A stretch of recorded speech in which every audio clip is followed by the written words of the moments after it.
অন্ধকার সময়ে এই উপহার তোমায় আনন্দ দেবে। পিয়ার জন্মদিনে কি লিখলেন পরমব্রত? আরজিকর কাণ্ড নিয়ে উত্তাল গোটা রাজ্য। ঘটনার প্রতিবাদে প্রথম থেকেই সমাজ মাধ্যমে সরব ছিলেন পরমব্রত চট্টোপাধ্যায় ও পিয়া চক্রবর্তী।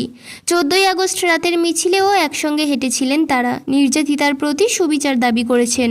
তার দুদিন পর অর্থাৎ 16ই আগস্ট পিয়ার জন্মদিন। অন্ধকার সময়ে বিশেষ উপহার দিলেন পরমব্রত। গিটার বাজিয়ে শহরের উষ্ণতম দিনে গানটি গাইলেন পরমব্রত। সেই ভিডিও পোস্ট করেই স্ত্রীকে জন্মদিনের শুভেচ্ছা জানিয়েছেন।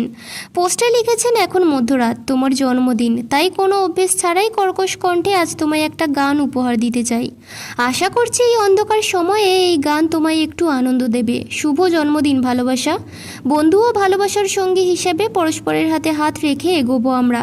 এই পোস্টের তলায় পিয়া মন্তব্য করেন, ধন্যবাদ পরমব্রত, সত্যিই এই উপহার আমার মন ভালোবাসাই ভরিয়েছে। হতাশ ও ক্রোধের এই সময়ে ভালোবাসা থাকুক।